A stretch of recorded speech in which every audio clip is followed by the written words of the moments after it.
কাফেররা তাকে টিটকারি করেছিল যে মুহাম্মদের কোনো ছেলে সন্তান নাই, সে ইসলামের দাওয়াত দিতে পারবে না। তখন আল্লাহ পাক রব্বুল আলামিন সান্ত্বনার বাণী দিয়ে এই সূরা নাযিল করলেন, ইন্না আতাইনাকাল কাউসার, নবী হে আমি আপনাকে হাউজে কাউসার দান করলাম, ফাসাল্লি লিরাব্বিকা ওয়ানহার, আপনি নামাজ পড়বেন, কুরবানি করবেন। এরপরে বলছেন ইন্না শানিআকা হুয়াল আবতার, যারা আপনাকে নির্বংশ বলে তারাই হলো নির্বংশ, আপনি নির্বংশ নন। সুতরাং নবীজি সাল্লাল্লাহু আলাইহি ওয়াসাল্লামের উপর এই সূরাটি নাযিল হয়েছে।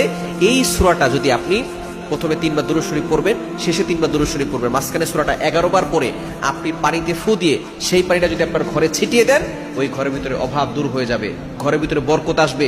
শুধু তাই নয়, ওই ঘরের মানুষদেরকে এবং সম্পদকে আল্লাহ পাক রব্বুল আলামিন নিজে হেফাজত করবেন, জানমালের হেফাজত করবেন। আল্লাহ পাক রব্বুল আলামিন দুশমনের ক্ষতি থেকে আল্লাহ পাক রব্বুল আলামিন এই সূরার মাধ্যমে হেফাজত করবেন। এবং যারা এই সূরা কাউসার বেশি বেশি পড়বে, আল্লাহ পাক রব্বুল আলামিন তাদেরকে হাউজে কাউসারের পানি পান করাবেন। সুতরাং সূরা কাউসারের আমলটা একিনের সাথে আমল করবেন, দেখবেন আল্লাহ পাক রব্বুল আলামিন দুনিয়াতেই ভালো ফলাফল দেবেন ইনশাআল্লাহ।